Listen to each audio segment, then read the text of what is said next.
And I want to welcome you to another episode of Beyond the Surface Radio. I'm your host, Dr. Wanda J. Evans-Brewer. I'm seated this afternoon to reflect on the comments made by Michelle Rodriguez, the actress, most commonly known for The Fast and the Furious. She recently made some comments concerning superheroes and minorities. And what she said was minorities should stop stealing white superhero roles. By saying that, she definitely stirred up the pot. And as a result of that, she came back the next day and she said, let me clarify myself. She said, because she felt like she stuck her foot in her mouth. She says, I said people should stop trying to steal white people's superheroes. Okay?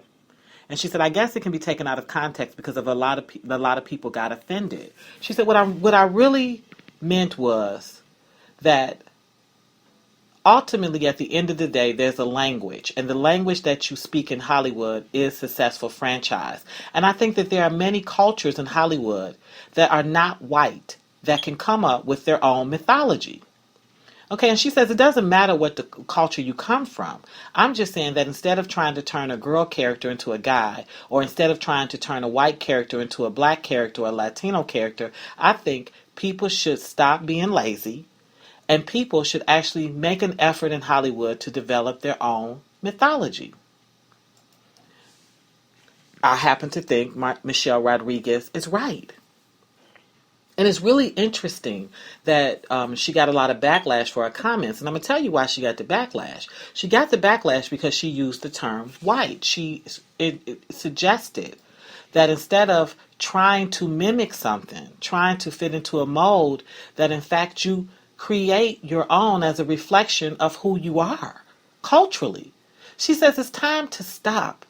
Stop trying to take what's already there and fit a culture into it. She said, I think it's time for us to write our own mythology and our own story. And listen, at some point we all were either native or tribal, okay? You come from a very basic background. And as part of coming from that cultural background, the way we kept the stories alive was through oral history. Every group has its set of stories. It's legendary stories. It's stories of triumph, of trial, of power, of success, of protection, of sharing. We all have it.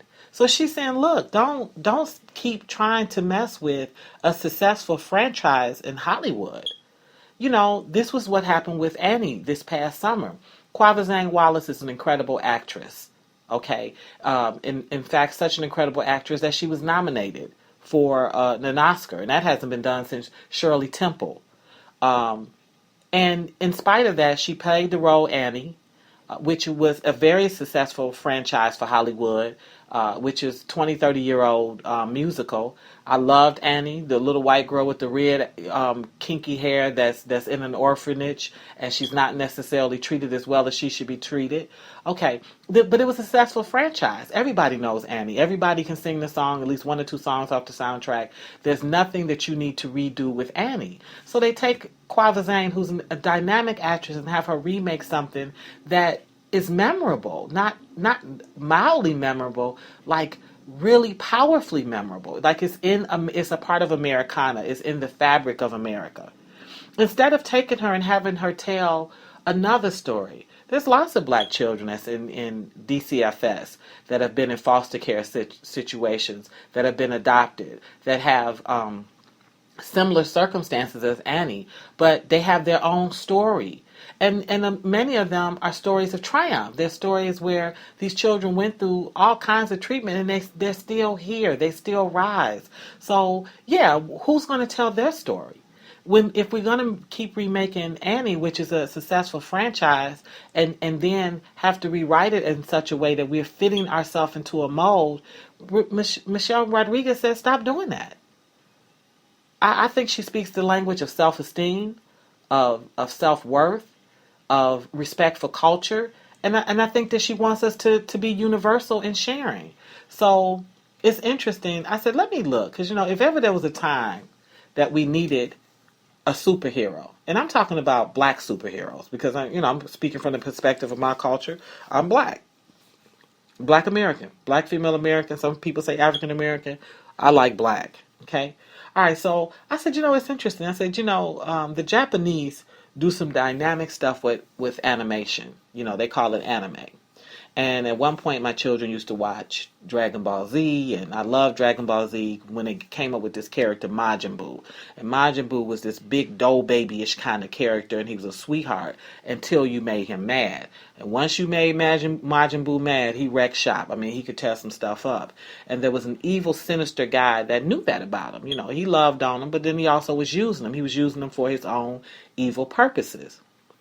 I love that whole storyline. In fact, the last time I watched it, he figured out that the guy was using him.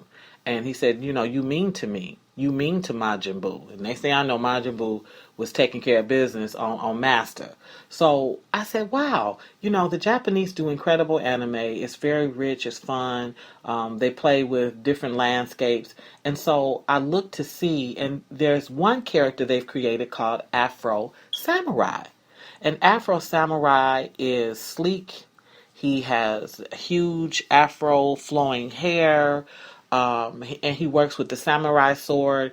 And so the premise is that he's a black samurai who goes on a mission to avenge the wrongful death of his father in a futuristic, feudal Japan. And so just hearing futuristic / feudal and then Japan, you got some exciting stuff. Now the imagination can run rampant. It can go wild, and everything from the clothes to the background, the episodes are unpredictable and they're fun. Okay, so that's the Japanese. But I said, hey, Michelle Rodriguez is right. We can stop being lazy. We don't need to redo Annie. We need to redo The Wiz. And furthermore, let me tell you something. Quavazane Wallace did a stellar job, but when it was time to market Annie, they took Quavazane Wallace's image away and they put a white girl up in Target. This became a big controversy this summer that they did not want that black girl image up there because people associated, this is what Target said, that the product was primarily associated with a little white girl. And when I was growing up, it was a little white girl, curly afro, strikingly red curly afro, and freckles. So on one hand, I get their perspective. On the other hand, it's pretty racist and unfair for a kid that put that much effort into the scene. Okay, so I said, what's happening with the black female hero? If ever we needed a black female hero, we need her now. Black women, friendships are at an all-time low. They have us on TV, beautiful, built up, and fighting one another, taking out hair, cursing one another out, spilling secrets, just a whole bunch of anti-friendship behavior. And it's mother against daughter, it's sister against sister, it's aunt against niece. It's horrible, the images that they're presenting out here of the black female. And so what's interesting is, I said, is there any effort to bring in a black superhero, one that can that displays solid, positive character qualities, somebody to help correct the mayhem and mess? Because remember, Batman didn't do anything deep. He's in Gotham City. It's just traditional crime by really creative, intelligent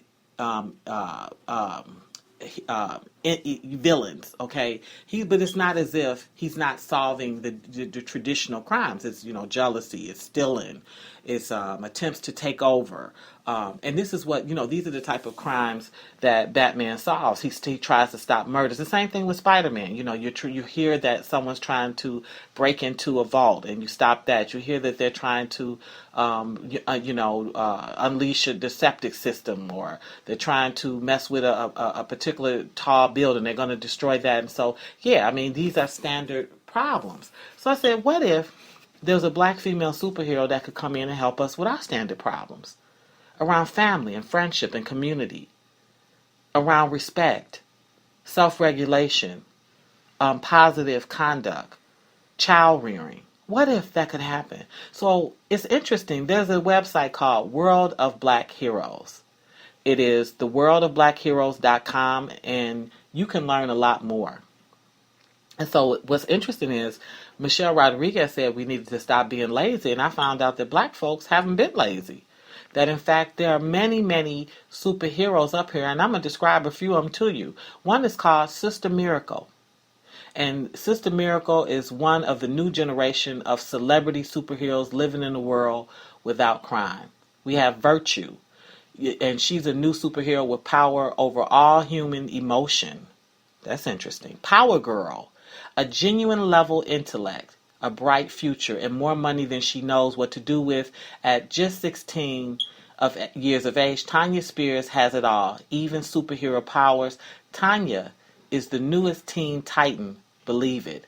You have someone called Stigmata, gifted at birth, blessed with the angels and saints. Stigmata is a Dominican-born, Vatican-sanctified bodyguard with a plethora of mutant powers and abilities. Okay, we have Christine Cord, formerly a supervillain, member of the New Warriors, and one of the coolest former students of Xavier's School of the Gifted. We have someone called Miss America. She is a Latina supergirl, and they're calling her Miss America Chavez. We have someone that they've named Hessa. Hessa is the best friend of Wonder Woman, the last Amazonian healer, and a warrior to rival Superman himself.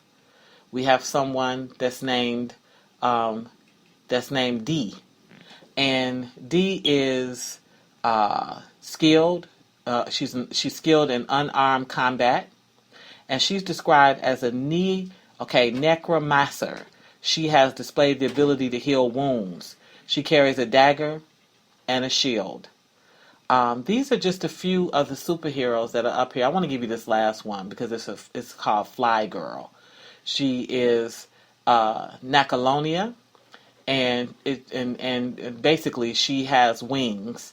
And so what she's able to do is it enables her to fly. She flies and she fights, and she's a superhero.